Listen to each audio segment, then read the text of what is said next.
I am Raquel Bourjourne. Um, I'm actually temporarily mobile handicap. I actually had a full right hip replacement 3 weeks ago. Um, so I guess the message I always teach is if you put your mind to it, anything is possible. So I'm here today. I'm very excited to be here today because for the last 3 weeks, I've kind of been like limited to my bed. And even then, on week 2, I actually rented a scooter for a job walk tomorrow and I'm putting it into my job cost. So just because I love what I do. And it started, I think, in my journey, it all starts with self belief. That's what I teach, that's what I advocate for. I've been able to find personal great success in uh, growth because I started to believe in myself more. So I started at a time in an industry um, that's tough because we don't see a lot of ourselves, even now, present. I'm really actually humbled and grateful to be in this room today among so many powerful women that are in construction. So please give yourself a round of applause because just listening to you guys, please, yeah, y'all deserve it. Um, I've given keynote speeches to other organizations, but this one is really special to me because it's in my field, and I'm really proud of that. Um, so you can go to the next slide. So, who am I? Yes, that's basically me. I am an entrepreneur. I have multiple businesses. Construction is a passion. I didn't plan on becoming a GC. That I think definitely happened by accident. Um, and I'll tell you a little bit more about how I got there. I'm also a wife, a mom, a friend, and an educator. And I just say that because I think a lot of times women in particular get, put in this box and that you can't have it all, or you can't be a mom and have your career, or you can't own a business and be a good friend. And I think all that's just a bunch of baloney. I think that you can have it all and you can be successful and you can do what you love. But again, it just comes back to the self belief. And I know it sounds really simple, but actually, the most powerful thing that we have is the mind, because the mind and the mindset that we have actually controls our environment. It controls the decisions that we make. It controls the physical reactions that we have. I could definitely tell you that I could probably be in bed laying home right now, but I'm here because I'm really excited and it's easy for me to be here. And so that's something that we just kind of sell ourselves. So if you're not your biggest cheerleader, then nobody else is going to be your biggest cheerleader. And that's kind of how it starts. So I want to share that with you just to kind of um, delve into what we're going to cover next today. And this is so hard for me, by the way, because I am normally walking back and forth and walking around the room. So this is going to be like a true test to me because I'm just like really wanting to get out there, but I got to keep it all up here. So these are some of the topics I want to cover today. And, number one, what is self-confidence and self-esteem? Who are you really? Where are you going? And how do you value yourself? What is purpose to you? And I think a lot of times, especially in this last decade or maybe this last 24 months, even with the younger generation, I do a lot in education where purpose is a word that is definitely, I think since COVID has become much more prevalent in everything that we do. And I think us can definitely understand in this room, there's actually a lot of purpose in the industry that we're in. And there's a lot of purpose in every decision that we make in our industry and how it affects the environment, how it affects community, how it affects future for what, better well-being. Of course, industry challenges. I want to share with you some of my personal industry challenges because I know people can come up here and say, well, this is all the success and accolades that I have. Um, but nobody really shares how or like even shares the hard time and some of the decisions that I made during those hard times that help grow the company. And adversity is definitely prevalent every day. That's just a part of life. And Of course, growing pains equals legal growth. More money, more problems. I don't think I really understood that term until I started doing $20 million in revenue a year. And then somebody was like, I think you need to hire in-house counsel at this time because, the more money that you make, the more that legal is really important. Understanding your risk day to day, how to get to the top, consistency and persistence. I've never taken no as a no. So I commend all of you ladies even today. I think in listening to how many nominations there were, that people that really wanted to step up, I think that's incredible because I've been a part of a lot of different organizations and I think there's a lot of confidence in this room. So for those of you, if it's a no today, you take it as I'm gonna catch you next time or I'm gonna get you later. That's what I do with my clients, persistence and consistency. That's how I've actually landed some of my biggest clients because, I wasn't ready at one point and then I just kept knocking on the door. And then all of a sudden, when there was no more reasons why I wouldn't be ready, now what you gonna say? So how can we support one another? I think this is a really big one, so I'll talk a little bit more about that and how we can support each other in our networks. I think you ladies are already doing a really good job by joining this organization. It seems like you guys do advocate for one another. So that is really important. Join organizations where you will find support. And then I'll give a recent industry example. And then I like to circle back with, and it's funny because I actually taught this before. I did these slides for last month's meeting because I was going to do it before my hip replacement surgery. But now I have a lot more feedback to give on women's health check topic and how that is so important. So if you go to the next one. So what is the self-confidence definition? So confidence is a state of being clear-headed, either that a hypothesis or prediction is correct or that a chosen course of action is the best or most effective. Confidence comes from a Latin word, fidere, which I don't know if I said that correct, which means to trust. Therefore, having self-confidence is having trust in oneself. So you can't have, and I give an example on contracts in this example. So I started in construction actually, like I said, by accident. I had very humble beginnings. I thought that I was going to be a pop star when I was 14 years old. I actually used to sing professionally in high school, meaning I actually got paid to do it, wrote songs. I finished high school on my own through Texas Tech University High School. That was one of the first programs that actually offered remote teaching. And then I was able to tour with professional soccer teams. I did the halftime shows. But the thing they don't tell you about being an artist, you see all the fancy stuff, but you don't realize how starving artists really are. It literally is a starving artist thing. And so I thought, the thing about music industry is rejection is very, very common. Like you're not good enough, or you don't look good enough, or we don't like the way you're dressing, or you can't have a boyfriend, and blah, blah, blah. So I think it really prepared me for construction when I decided that maybe I was going to get into an easier industry. So I was singing full time, going to college. I'm the first graduate in my family, which I'm very proud of, from the University of Houston. Go Cougs. And then I also had 2 part-time jobs. So I was a parts girl at the airport, singing. And then my boyfriend at the time, who's my now husband, we've been together 19 years, he needed to get another job too, because I was like, if I'm going to have multiple jobs, you're going to have multiple jobs, because that's just, I'm going to set the tone right now. So I said, what do you know how to do besides, he was in the music industry too, what do you know how to do besides music? He goes, well, in high school, I actually knew a little bit about carpentry. I said, oh, great, we're going to start a construction company.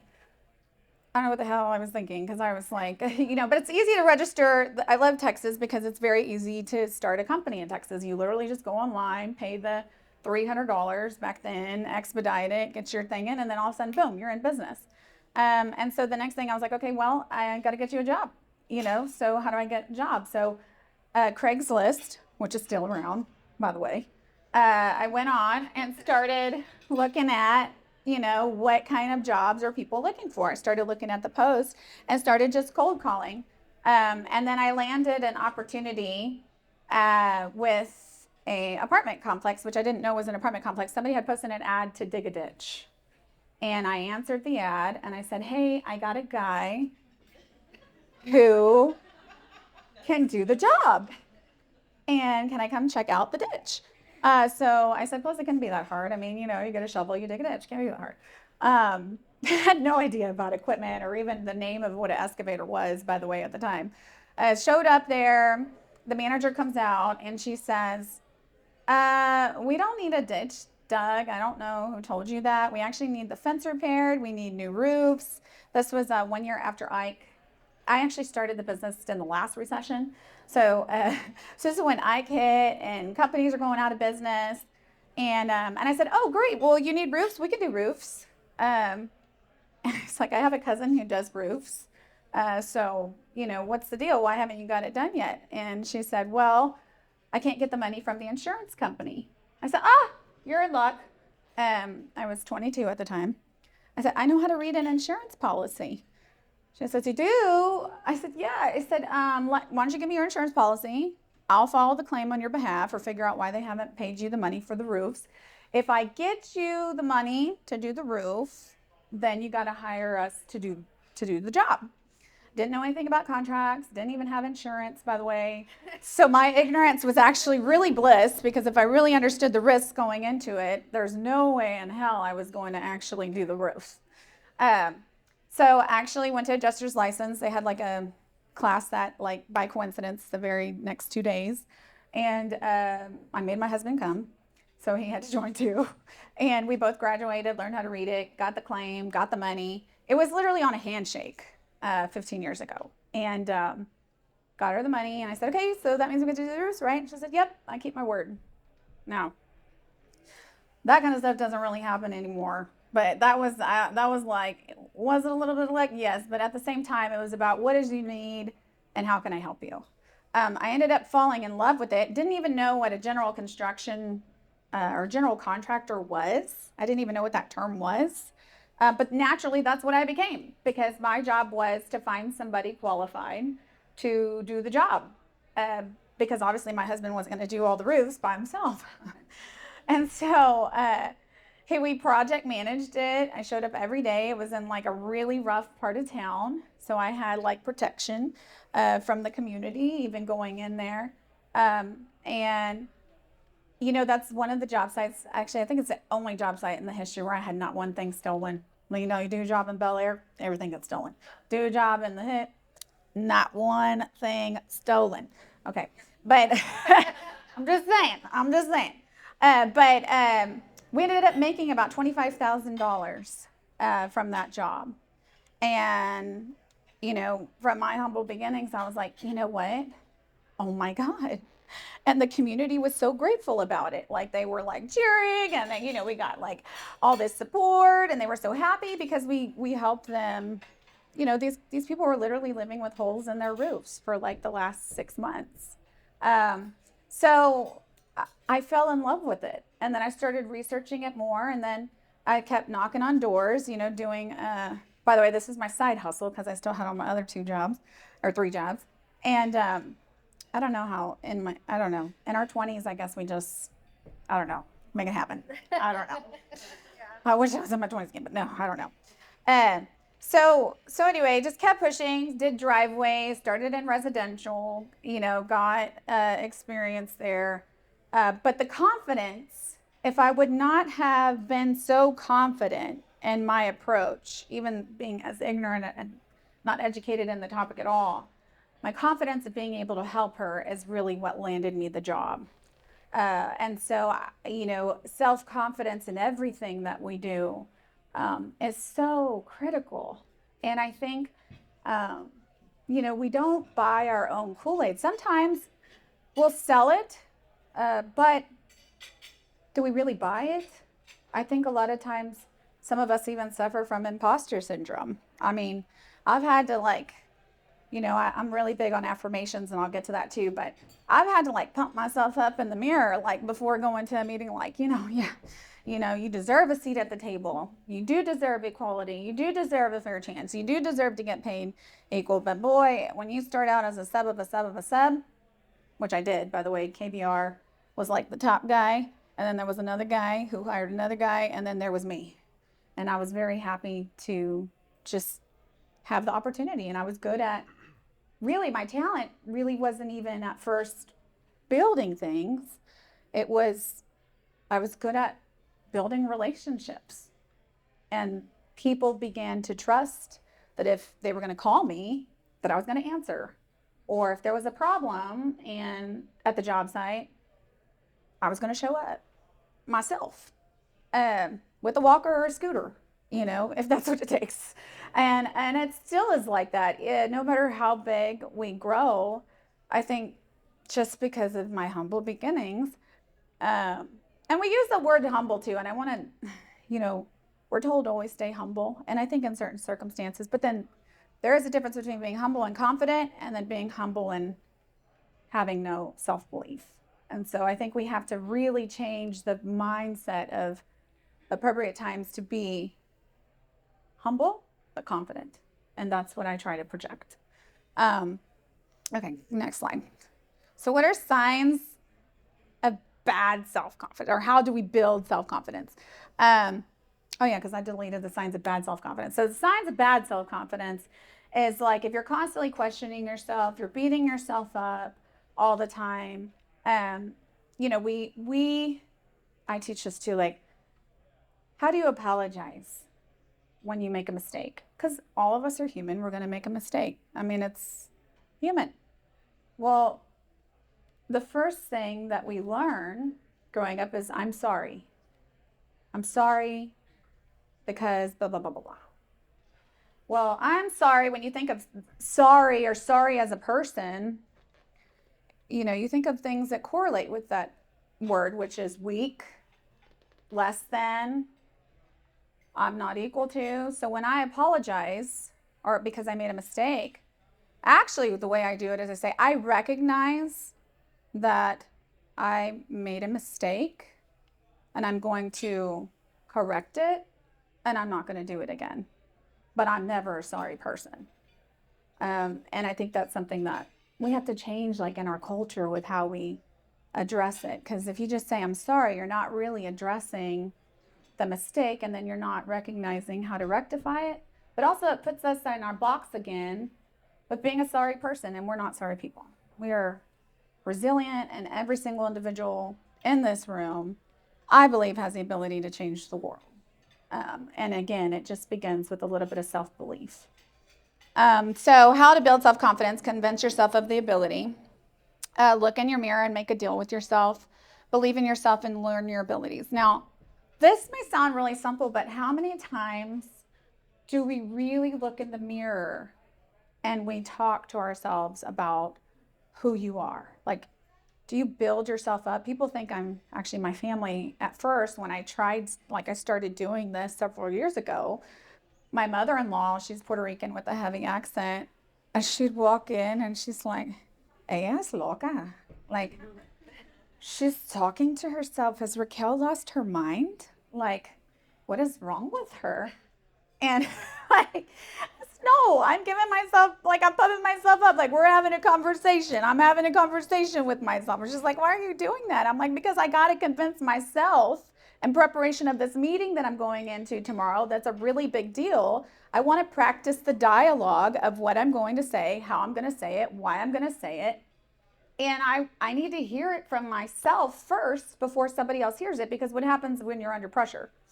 When somebody asks a hard question, you might you might trip up on your words. You might not have the confidence of what that answer could be. And so I think that it's very important that we do look at ourselves in the mirror and we do tell ourselves, hey, and practice those conversations. I still constantly, I still do.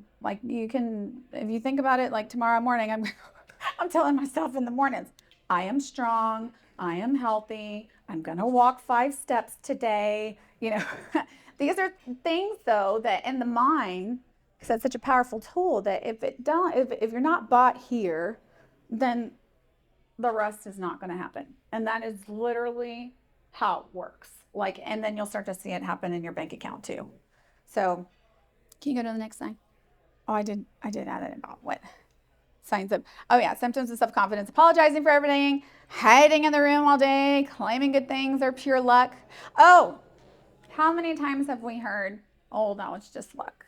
It's just luck. No, it's skill. It's hard work. It's stuff you've earned. You deserve to place here. You deserve that title. You deserve that promotion. You deserve to be at the table for whatever that you've earned. You deserve the board seat. You know, oh, I was lucky because nobody else ran for it. No, you showed up. You kept showing up. You kept showing up for yourself. And then you begin to win. So, you know, a lot of times, and you'll hear it too in our external environments, which I'll talk about. How many times do we hear, oh, you only won that because it was just luck? No, it's not luck. It was destiny. You did work. You deserved it. You earned it. Pat yourself on the back and then stop being friends with that person.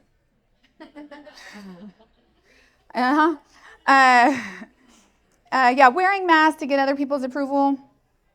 I used to do that. I used to feel, especially 14 years ago, I would show up to my job sites with no makeup. I would wear a really tight sports bra, you know, wear a ball cap, be out there with my guys, learn how to finish concrete, learn how to do asphalt. I wasn't my authentic self because I was so afraid of being feminine. And I am very feminine. I don't know if you noticed, but I had to match my walker today because, I mean, I love that. I love that I get the ability to do that. I think women are way cooler than men because we have that ability to do that. I mean, men can do it too, but I'm just saying, like, you know, I get to wear pink hard hat if I want to on the job site. And normally I have my nails painted hot pink, but, you know, I've kind of been out of commission to do that. But yeah, I look like a guy out in the field. And I don't do that no more. You have a problem with me wearing a hot pink hard hat and makeup on? That sounds like a you problem to me. That's not a me problem because I showed up and I can do the job. So I think a lot of times too, as women, especially in construction, we're afraid of being the only hot pink hard hat. And actually, hot pink is not even my favorite color, by the way. It's red. But as far as safety colors goes, or what they sell in the store, it's hot pink, yellow, or orange. And I, you know, unless it's October for breast cancer awareness, I'm typically the one that's wearing the hot pink hard hat. And so you can find me in the sea of the thousand guys. And I'm very proud of that. I'm very, very proud of that. And I think actually, one of the clients that I'm working with right now, they have the lead superintendent, the lead project manager, and the GC. We're all women. And that is the first time, yes, that is the first time in the history. And this project is it's going to come out to be close to a $200 million project. And that I have never seen. So I was very proud of that. And this client, I can't say who it is, but they're Fortune 5. And I have a seat at the table. And by the way, the only reason why I got a seat at the table, and I'm strategically partnered with Skanska on this deal as a JV, because to get into the circle of trust for one of these Fortune 5s, you got to either know somebody or you got to be on the list for the last 30 years. And they wanted to see more diversity and inclusion. And so typically they would reach out and say, hey, we would like to see you as a subcontractor or a prime sub. And I said, you know, kind of at a point now where I've built enough a resume, I'm done being the subcontractor. In this instance, sounds like a good opportunity, but I kind of want a seat at the table. And I'm willing to negotiate that with you. And they came back and said, yes. And then because of that, in the solicitation, we won.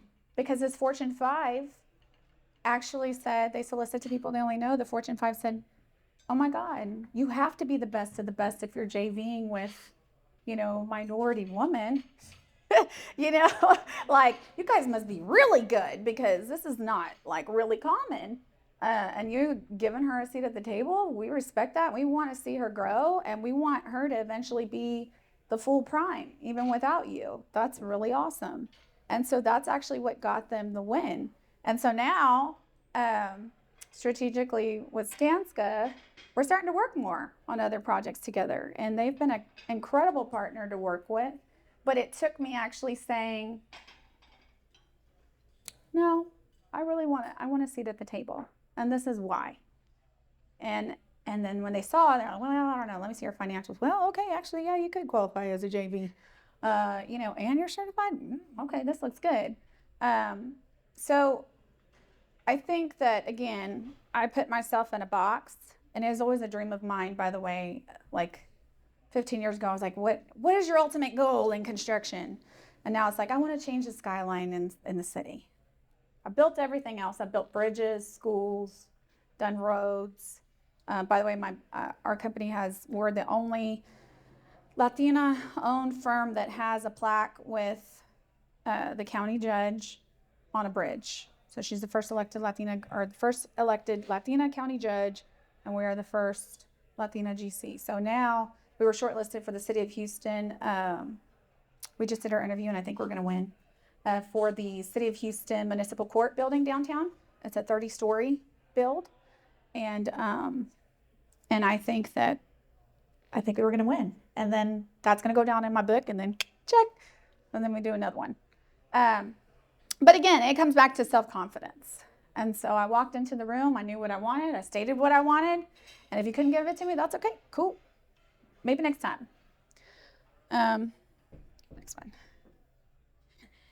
So I am affirmations,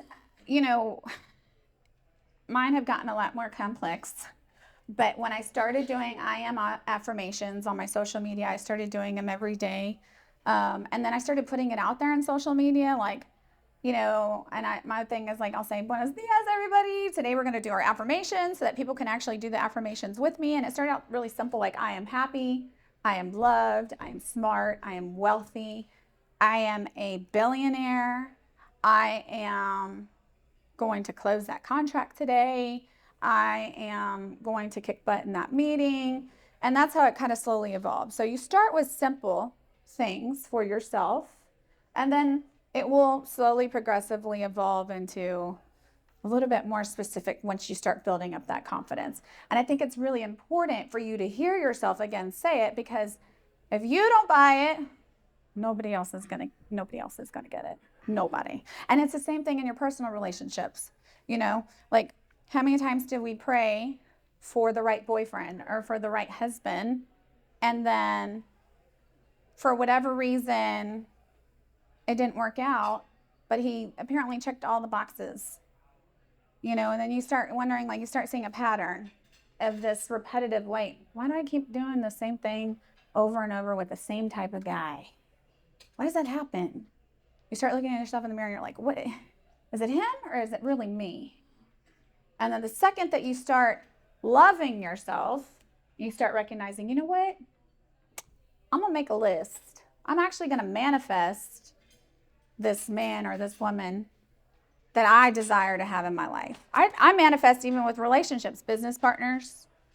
I manifest, like, I talk about it all the time. I have a very specific list and criteria.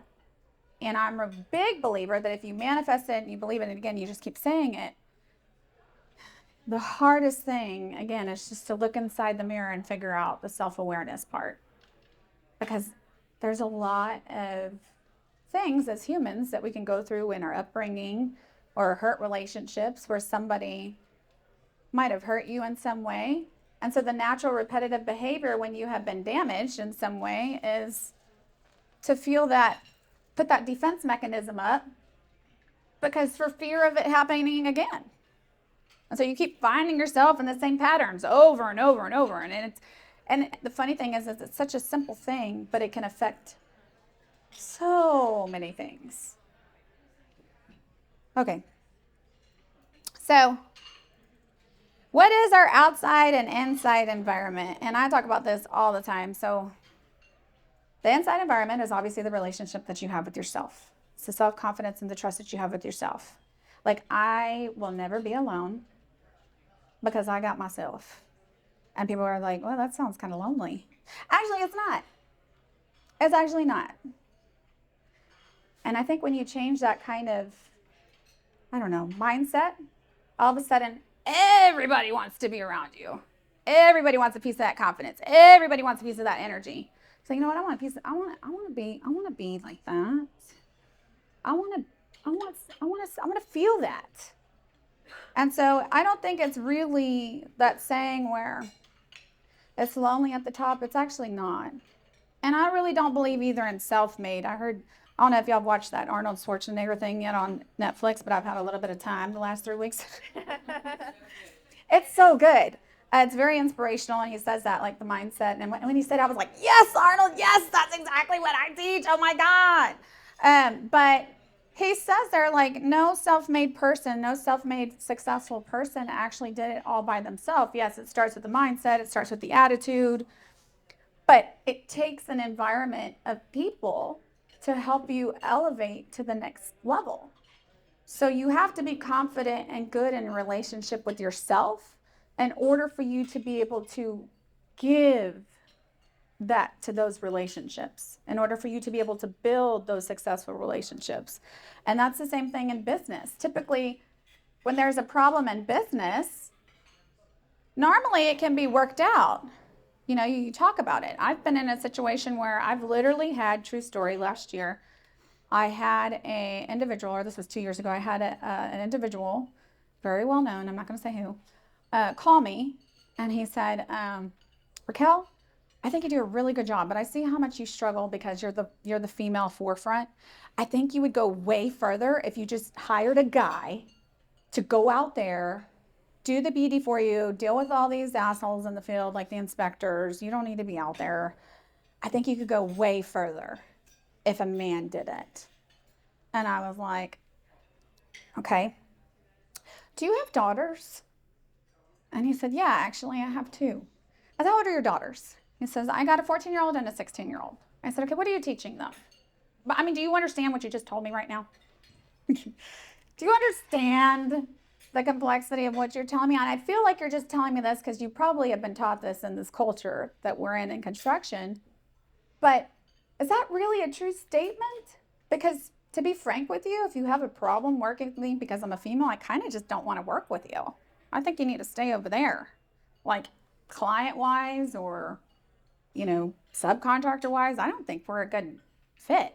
As a matter of fact, this is probably going to be the last project that we do together. But what I will leave with you is that if you want to build leaders or you want to help build your future, don't teach your girls that. Don't put them in a box. That's your legacy. Our children are our future, and that's our legacy. Teach them that they can be anything and do anything that they want to do. And I'm so excited that construction is starting to share more, that it's not just the guy out there swinging a hammer. There's so many different roles that have to go into building a building or building a road or doing a bridge. And I think that I'm so ready for more females to be in it because these buildings are just too masculine and box cut. I'm just saying. And I think that we can definitely get more female influence for sure. And that happens when we have more seats at the table. So that's some of the industry challenges that we face. And I want to tell you a true story that happened to me in 2020. So revenue-wise, I've personally seen close to $500 million. That's just over management. I completed an international merger last March. So I started the company in 2009. And then my husband got a really great job in oil and gas. And he really loved working in oil and gas. And I kind of stuck with it, got my certifications. And then I asked my mom over here, who's now my vice president of construction, who's a badass when it comes to building, to come and work with me. And I actually was in a 6-figure corporate job, graduated college. I actually worked for Kinder Morgan. Y'all know the Kinders? Love the Kinders, hated my boss. And I had just had a baby. This was 10 years ago. It's already been 10 years. So I was doing it part-time for 4 years. Decided to go full-time 10 years ago when my baby got sick. And I had this opportunity with Aldine ISD to do their, what was it there? What do you call it? Decks. You know, the connecting to the temporary buildings. And I was going to get paid like $13 a linear foot or something like that back in the day. Like I was going to make like, I don't know, 10 stacks. I was like so excited about it. And so we took the job, and then I needed a project manager. So my mom worked for free. She doesn't anymore, but you know, we did free labor. We didn't get to get paid until like year 3. But I didn't even give notice because I realized that there was an opportunity, because I kept getting calls. They kept saying, we don't have, you're really good at doing this job and we don't see a lot of women. You should probably get your certification and try to go after it as like a subcontractor, because I think we can probably get you more work. I said, well, this is going to take full time. I was actually a really bad employee at Kinder Morgan for the 3 months I was there. I was taking meetings in the boardroom, like, you know, trying to do some side gigs, trying to do a side hustle here and there. And it was working out for a while. But like 3 months in, I was like, I quit. I called my husband. Actually, I didn't even talk to my husband about it. I just quit. No notice, wrote a letter. My boss was like, what? This is your dream job. You're making over $100,000. I gave you 3 weeks vacation. You know, you get in at 8:30 and leave at 4:30. Like, this is cush. Like, what is wrong? And I was like, I don't know. I just feel like I'm not feeling the joy that I felt like whenever I fixed the roofs for that community. I don't know. Like, I just really felt proud. And I feel like that might be my purpose. I need to somehow get more involved in my community, but I want to do it by making money. And so this is the way. I want to go full-time GC. And so I quit, left, and then got the certifications, and then slowly realized how hard it was to submit a solicitation because I didn't have a marketing coordinator at the time.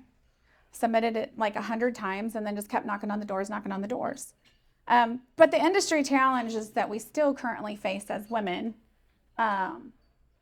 is that we don't have enough women yet at the table. We're starting to slowly get there. The decision makers, I think, are starting to realize, yeah, that's probably a good idea. I think it actually makes a really good partnership.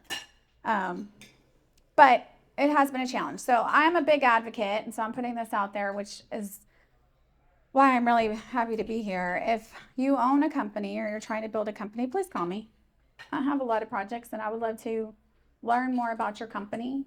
That's how, you know, we should network and help one another and build that relationship, because when that next opportunity comes and you're vetted, I will be biased. I'll let everybody know, like I am. Like, you guys say you're not biased, I am. If you're a woman and you're a minority, or you know, are trying to grow in some capacity, we have actually financed people's equipment just because they were amazing at doing the work, but I saw that they were capped at where they could go because they didn't have the right stuff. And so I want to see more millionaires and billionaires at the table that are female. I think that we should have already been there a long time ago. Oh no. Are you there? Check. That's okay. I don't need it. You guys can hear me. So, let me go to the next one. So, you will never, will you? Why though? I want to tell you another true story and how I got out of it. 3 years ago, when COVID came, our company was doing about $25 million in revenue.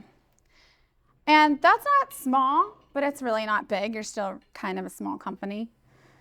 And we had over $10 million in cancellations because of COVID. And then I had a client who owed me $1.2 million and was like so slow to pay it. And that particular job, by the way, big mistake on taking it, because from day one I showed up, bid. It was one of those where like I kept knocking on the door and the guy was like, I don't think you want to do this job. I don't think you want to do this job. I should have listened to that guy who said, I don't think you want to do this job, because I was like, I'm going to prove that I can do this job. And I did do the job. And then it took forever to get paid. So I was in a situation where I had a client who wasn't up for paying me on time. And then I had $10 million in cancellation. And then I had all this staff who's freaking out because of COVID. And we don't know if we're going to die or not because it's apocalypse right now. And so, my positive mindset kept saying like, don't worry guys, it's gonna be okay. But then I was going home at night crying in my bathroom shower like, oh my God, I don't know what I'm gonna do. Because I had a lot of people who were depending on this company to pay the bills and to get us through this whole thing with COVID. So I just kept like sticking with it and sticking with it and sticking with it and kept showing up and kept showing up and kept crying a little bit more, kept showing up. And then, opportunities started to come out again. And then the PPP came out. This was also before the PPP. I was actually one of the companies that really did need the PPP to help support the company. And thank God for it because it got us through. And then when the opportunities came out, we were finally able to get back in the game. But it got so bad to the point to where like, I didn't know, like, on the cash forecasting, I was like, I think we got maybe 3 months. And if I have to sell one of my properties, because I had 3 different properties at the time, to make it through, then I'm going to sell it. Or if I have to file bankruptcy even, I was literally having advice from my financial advisors at the time, because I had a really like lush life insurance policy, and they're like, you should just put all the money into the life insurance policy because nobody can come after that if you have to file for bankruptcy, and then they can't take your home because, that's homestead. And so I was actually having these real conversations, and I was like, no, I'm not going to do it. I'm going to keep putting everything I have into this company, and we're just going to kind of restructure how we're building. Right now, people are really into tiny homes. I never built a tiny home before, but I had literally pivoted. I made a huge pivot in my business at that time to be able to pay the bills. And tiny homes ended up being the saving grace for us that next year because we sold 22 of them. And then now I was like, wow, that might be actually not a bad business. And so that's kind of how I started getting involved in the affordable housing movement, because we learned how to build tiny homes. And it paid the bills. And then after the tiny homes were done getting built, I had this company from Mexico, because I maintained my relationships, just kind of going out there doing the BD. And when you're the owner, you're basically, sometimes you're every position there is. Like, I don't know how the women always end up being everything, but it is true. We do. We're good at pivoting, and we're good if we don't know how to do something, we're going to figure it out, or we're going to find somebody who knows how to do something. Because I think that's the natural part of even just, motherhood even. That's just what you have to do. So we pivoted to the tiny homes and went to commercial. And then this company from Mexico comes. They were called Grupo Indy. And they said, hey, by the way, 2019 was one of the biggest years that we had. We're interested in finding a partner for, give me 3? What is it? I got 3 minutes left? Am I really already at almost 45 minutes? Lord Jesus. Well, anyway, long story short, we ended up completing an international merger because they were looking for somebody in Houston to be a partner, not a subcontractor, but a real partner. And they're one of the largest companies, so they weren't really interested just in the P&L. They were interested in somebody who had the relationships. And then they found me.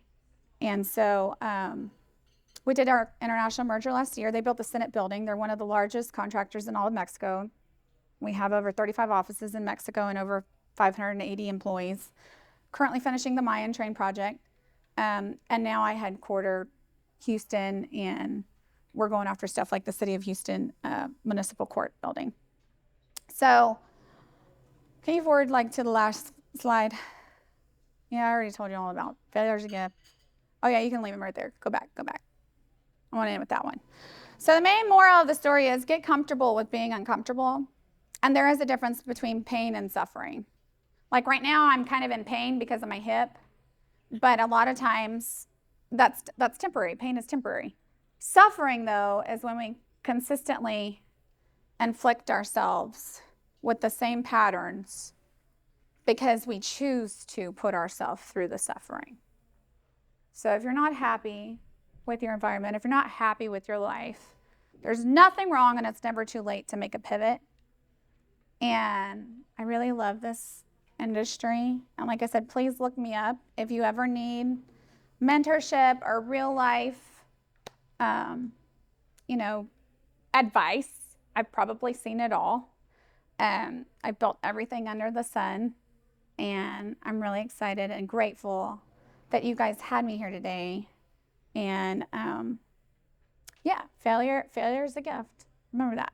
So thank you for having me. Appreciate it. That's my time.